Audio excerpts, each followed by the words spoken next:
the purpose of the podcast of The Complete Advisor is to take and have conversations about things that affect you, your practice, and affect your clients.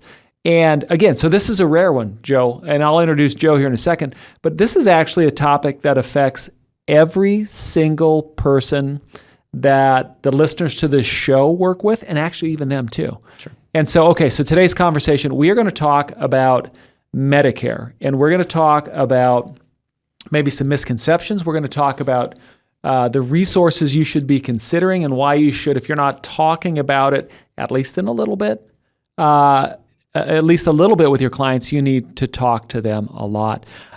So joining me today, Joe Guillory. Joe, great to have you here. Thank you. Happy to be here. Now I'm going to throw out your bona fides here for the listeners, and then we're going to dive right into the topic. Joe has the experience of working with hundreds, if not thousands upon thousands of clients, helping them get enrolled, make the right choices, educating. But I'm just going to say that you're an expert in Medicare. Well, I hope to be. 15 years, it should have some sort of knowledge. Yeah, we were having a conversation off camera, off podcast, and we were doing some other work together. And I live in Kansas, and you rattled off so many statistics about the options and the variation of options, which I did not know when it came to Medicare. Sure. Now, what I want to talk about, and we framed it pretty wide, is why an advisor should be getting educated on Medicare. So hit those numbers that we talked about before, about 65. Yeah, absolutely. So currently right now in America, you have about 65 million people on Medicare. Now, why is that number important? That means 1 in 5 people that you come in contact with are on Medicare. That's a crazy number, 1 in 5. It's huge. It's huge, and it's a huge opportunity for the advisors. And if you're not doing Medicare, you're not adding it to your practice in some way, you're really missing out. So as a former advisor, and of course the key word there for everybody, former, so I'm on this side of the mic, is I just remember having a bias against talking Medicare or really getting into it. And I think mostly, speaking 100% for myself, it was a lack of knowledge. Sure. And then a misconception over who would be interested in who would I talk to that would be interested in hearing about Medicare. Right. And what I've learned since then is, one, everybody's going to turn 65 and going to have questions. At some point. But then two, it's not, you walk through a Walmart or a CVS, you see that kiosk, and you're thinking as a financial advisor, not saying anything bad about Walmart, but I'm trying to find prospects and clients that are shopping at Nordstrom's or, a higher end store or whatever that would be. Educate me. Sure. Again, you're missing out. I mean, people are looking for answers. That's why you see agents sitting in Walmart or CVS Pharmacy or any of these really.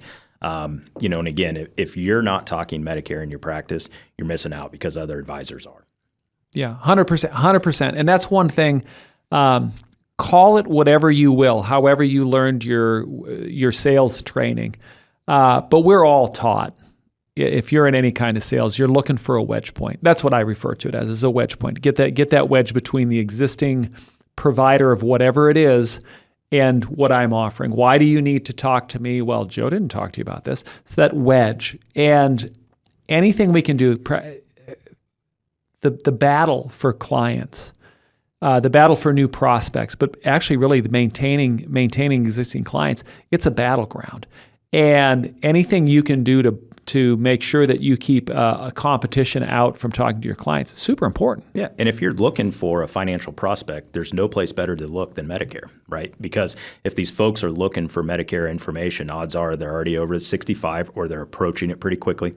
Or they work past the age of 65, they're ready for retirement. Now, if they're looking for Medicare, what else are they looking for? They need that retirement help, right? So that's when an advisor can help roll over the 401ks, add to the AUM, or maybe an annuity sale, whatever fits the client's financial needs. But you can get there by offering Medicare. Now, there's two ways and correct me, because I'm going to say I've simplified this in my head down to two ways. Sure. And you're going to know all the nuances. But if I'm an advisor and I'm looking at having conversations or being able to answer questions around Medicare. There's one or two routes I can go. And one is that I can get all the designations and I can dedicate myself to becoming an expert on this topic. Or I can reach out to someone like you in the practice that you've got. We're not going to dive too far into details, Sure. but in a nutshell, you've got a practice that it's referral-based. Financial advisors refer their clients to you for the Medicare side. You're an extension of their office, right? That's correct. You have advisors that, let's say you've been in the financial advising business for 30 years, you got a great book of business built. You're not looking for necessarily additional revenue stream, but you are looking to help the client answer the questions that they're coming to you to. And like we talked about, if they're not getting it from you, they may go to another advisor who may bill himself as a Medicare specialist, but really what he is a financial advisor. That's going to allow him the opportunity to drive that wedge that you talked about. Yep. And then that's the opportunity where you could lose that client. By talking Medicare, just having the simple basic knowledge, it's a huge addition to your practice. And you really should do it because Medicare planning is a huge part of the retirement planning. Absolutely. If they get put on the wrong plan, that starts costing them dollars out of pocket. That's coming out of those retirement accounts. Yeah, I think that, and I think, again, they those two paths. Like you can get the from talking to you, I know that there's the AHIP designation. Don't even remember what it is. I just know you've got to have these designations, these certifications, the licenses. You've got to know all these things, and you can't, as an advisor, you've got to pick. Like you can't be all things to all people. Right. You either add somebody into your office, you add more staff, which adds to overhead, or you look to outsource, which is what the model that you're working on. And one of the things I learned that I think advisors you need, and this is why I asked to be on here, is there's a lot of misconceptions, or maybe I'm the only one that hasn't, but there's misconceptions. And one of the things I learned from you was the amount of referrals that come out of this. Can you talk a little bit about that? Sure. The referability. Yep. And that's one thing that we've always talked with financial advisors about is Medicare, you do a good job on someone's financials, there's probably a good opportunity. Maybe they're going to mention your name to a friend or family member if they've done it. I can promise you right now, if you help someone on Medicare or you use maybe the service we offer to get that client's Medicare questions answered for them, I promise you, when they're out there at the coffee club or whatever it is and they're talking with their friends, Medicare is coming up, right? Hey, I got a guy. My financial advisor has a service that he uses to get those answers. So it's not only first referrals, but the main thing, they're going to refer back to you too. So it's just additional prospects in front of you for the financial side. And the beauty of what you're doing, and why I think this is such a valuable conversation, is this is a conversation that an advisor can have with someone maybe starting as early, 63-ish, maybe, because they're going to start thinking about things. Absolutely. All the way to the other side of the spectrum, which is asking somebody what they're doing with their Medicare, because we all like to I wouldn't say value shop, but there's that FOMO, that fear of missing out of, wait, am I paying too much because the other guy's doing this? Right. Do I have the best deal? Do I have the best plan? Plus, things are always going to be changing. We were talking about prescriptions. Sure. Yeah. So prescriptions is a big one. In particular, starting January 1 of 2025, due to the Inflation Reduction Act, there's now a $2,000 cap on beneficiaries' out-of-pocket expenses on these drug plans, which is fantastic. It's really great because a lot of these prescriptions, some of these blood thinners, these heart medications, there's what they call the coverage gap, or, there's a slang term, the donut hole that people use for it, where when they fall into this, the regular copays go away and they go into this cost-sharing program. Well, you're talking 25%.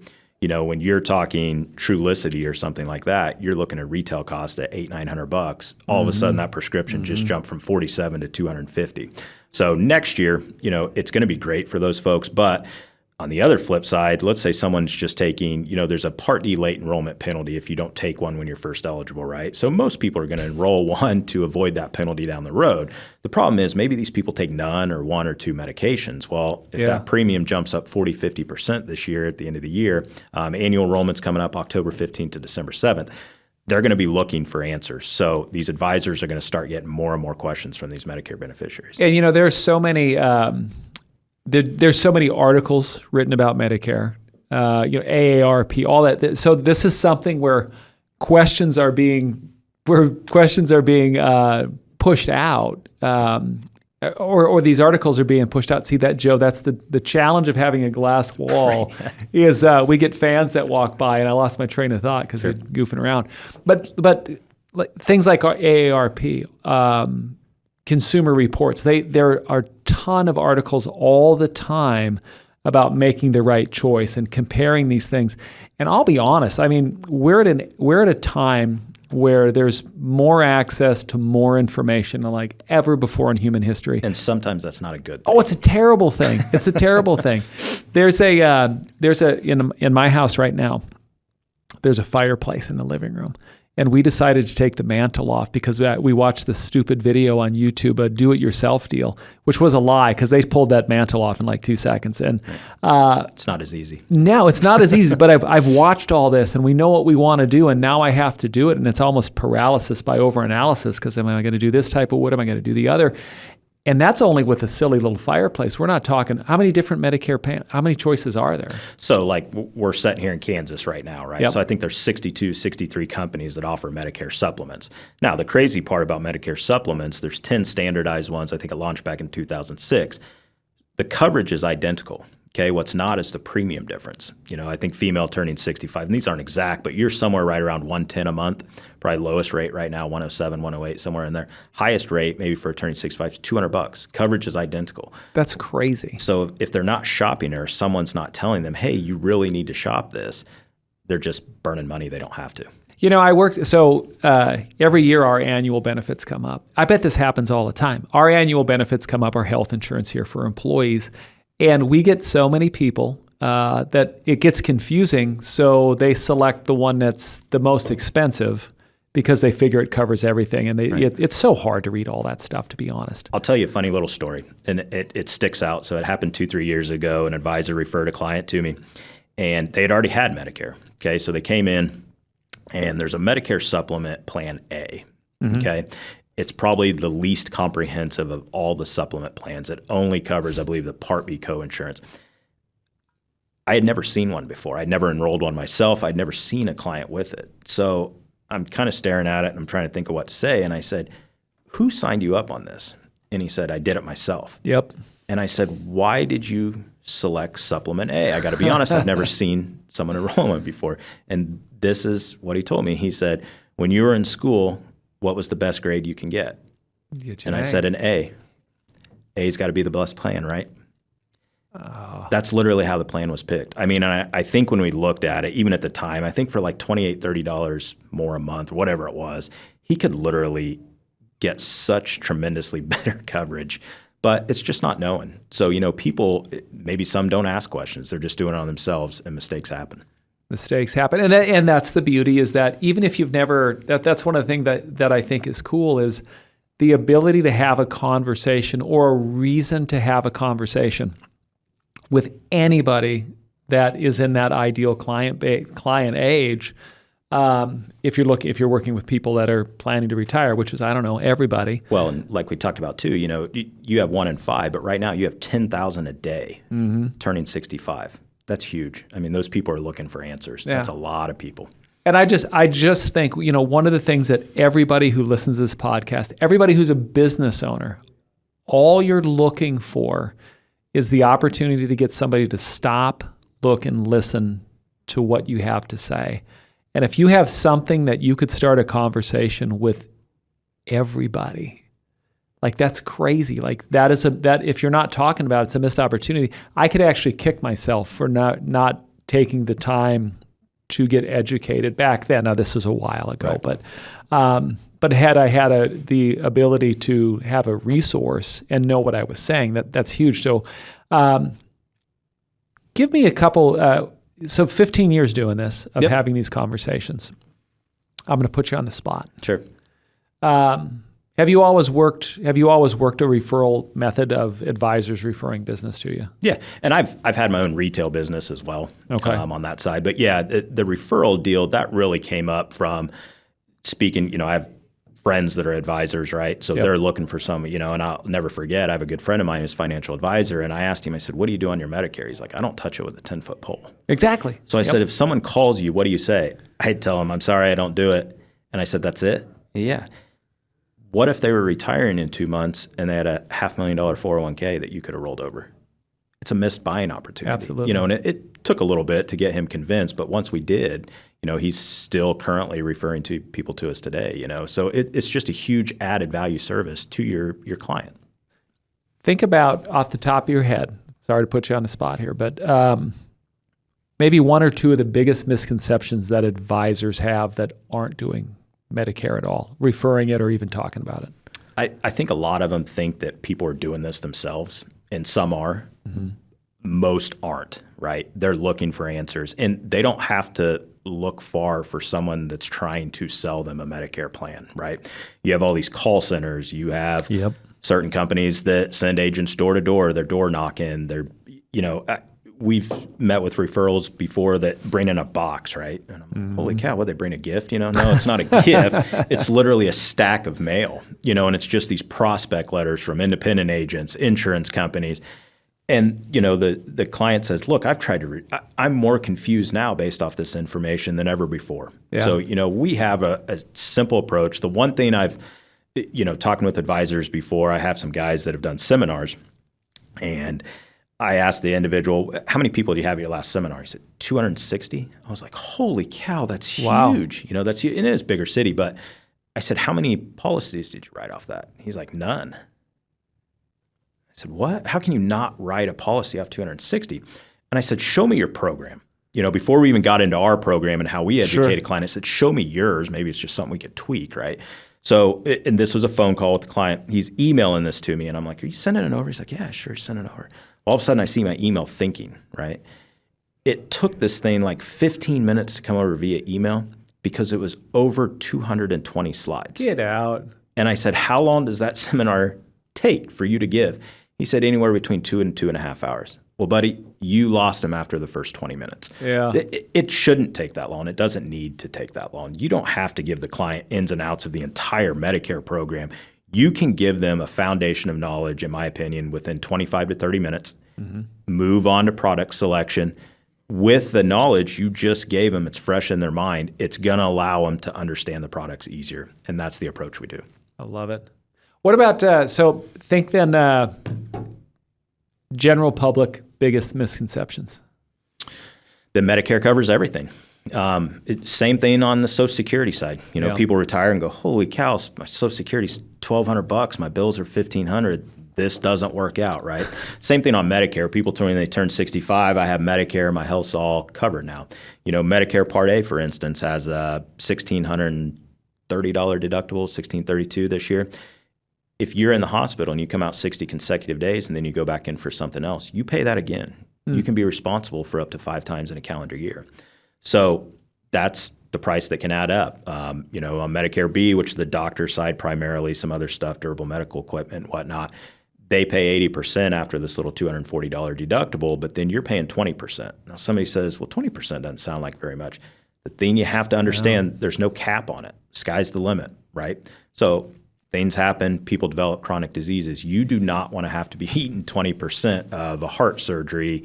Unfortunately, cancer care, that's affected my family. My father passed away from it. So, we see those stories every day, unfortunately. And sometimes people get referred to me too late, but we always obviously do what we can to help that client. But yeah, that's probably the biggest misconception is people think when they turn 65, they get this Medicare A and B, they're covered, right? And the other deal, they also need to understand it's not free, right?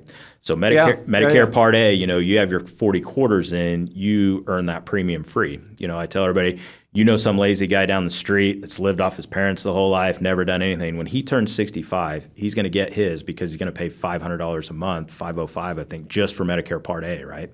Now, Medicare Part B, which is the doctor side primarily, that's the one that we all still pay for. The base premium this year is $174.70, I believe.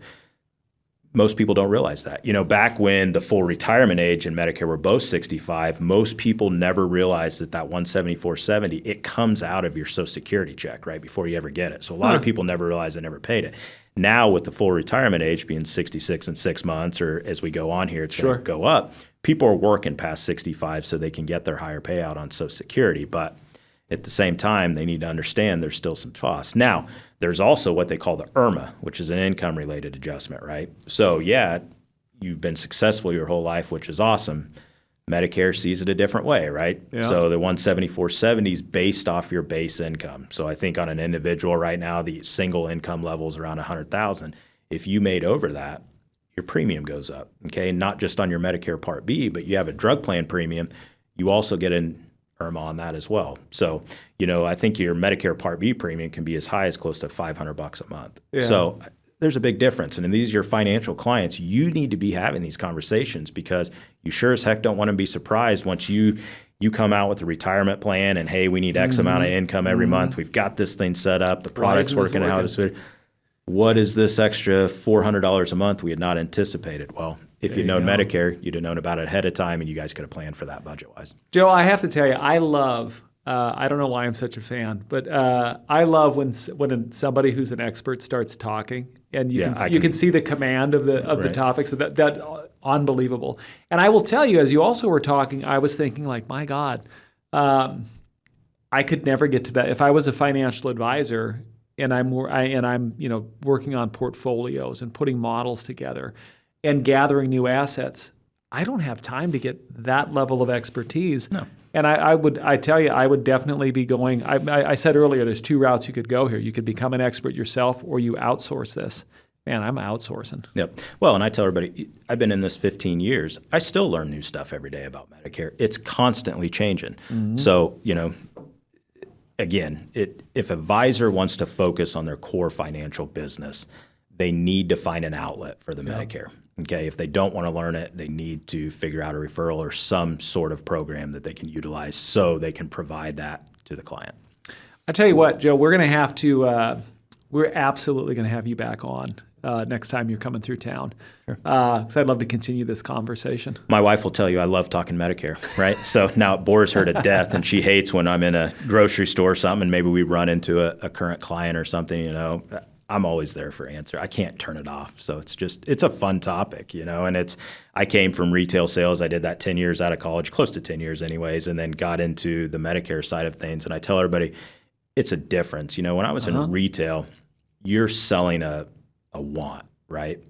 When you get into Medicare, you're really offering a need, right? They need that advice. Yeah. They need those plans. So I'm actually providing a service, whereas retail, you're selling for the company, right? Now I'm doing it for the client. Obviously you're making money on the back end. We all want to make money, but it's just, I get to help people every day, and it's awesome because those are the people that need help. They're vulnerable, and there's people out there that take advantage of that. Piece of advice for anyone listening to this podcast that's not talking Medicare. Go. Start today. Boom. Love it. So, don't wait. There's no reason to wait. Have the conversation, even if you're not an expert. Of course, I can tout our referral program. We love it, but you need to start adding that to your business because I promise you, your competitor is. Absolutely. And you don't want to get caught flat-footed on that. I honestly can't think of any. There really aren't many things that you can think of that literally affect everybody. Right. Yep. Like everybody's going to have these questions, and you have the opportunity. You're either the one they're talking to, or they're talking to your competition. You don't want that. Nope. And the funny part, a lot of my clients aren't 65, but their parents are, right? Ooh, the generational, yes. So they help them do that. So let's say you have a financial client that comes to you that really needs help on their parents' stuff because it's a mess, and you don't know anything about Medicare. They're going to go somewhere that are, right? Yeah. Well, let's say when that individual turns 65, who are they going to go back to? The advisor that didn't know anything about Medicare, or the one that already added it to the practice? You just said something. You run into the situation as an advisor where you have a client, the client passes away, and you're hoping at a shot for the next generation, except that kid's somewhere else, and they have an advisor. And so what you end up doing is you end up processing claim paperwork, and you watch those assets leave your practice. Right. Or at least that was the experience I had. Yeah. But there's no way I'm the only one on that. I never thought until you just said it that there's an opportunity instead of going downstream on generational business, going upstream like that. Absolutely. It's a huge opportunity. So, they all got parents, and as parents get older, maybe, my mom, for instance, sure, my mom's had some memory issues. She needs that help, right? She can't do it on herself anymore. So, if she didn't have me or somebody that could do that, who knows what decision she would make come enrollment time, or annual review time or whatever it is. So, and on that annual, I have to ask a dumb question. Again, my ignorance here is high. They can switch companies, they can switch plans every year? Sure. Depending on the product. So Sure. like, let's say someone has original Medicare, they go on a Medicare supplement. Those can be changed any time of the year. Okay. Gotcha. Now, most people are going to look to do that on their annual renewal because most likely they're going to get a rate increase. Okay. First off, if you ever meet with an agent and he goes, no, this is my policy and the premium never increases, they're lying through their teeth. Okay. So yeah, those policies, supplements can be changed any time of the year. Now, on the other hand, so there's two different ways to get your Medicare. You can do original Medicare, or you can do privatized Medicare, which is Medicare Part C, which is offered through a private insurance company. Okay. Now, those Medicare Advantage plans, those can only be changed during the annual enrollment period, which runs October 15th to December 7th. But every year? Correct. Yep. Okay. And when they make the enrollment, it takes effect January 1st. So, gosh, you have the opportunity to have this you have a wedge point you have a wedge point every year. Every single year. If you're not having that conversation, you've got the opportunity to talk to your younger clients that can answer questions for their parents, and you've got God, what an opportunity! Oh, it's huge. What an huge. opportunity! I mean, when you 10,000 a day, when you just set back and think about that number, it's huge. I mean, that goes on for the next 5-6 years to the baby boomer generation is done. I mean, if you're not getting the questions or you haven't, which I find hard to believe, you're going to get them. Yeah. So get prepared. All right, we are totally having you back on. All right. So for everybody else, honestly, it's a conversation. If you've never thought about it, you need to rethink it. If you're not talking it, you just have to. Yep. And we'll explore this topic more on some future podcasts. So, Joe, thanks for being here. We're going to land a plane. For everybody else, don't forget, thanks for joining, of course, but don't forget to like, subscribe, follow the show. That way, when we drop a new episode, you are notified immediately. And then also, hit the chat box, the comments. I read them. If you've got any topics you want us to dive into, I'd love to know. Any feedback, I'd love to know that too. So thanks for being here, and we'll see you next episode. Appreciate it.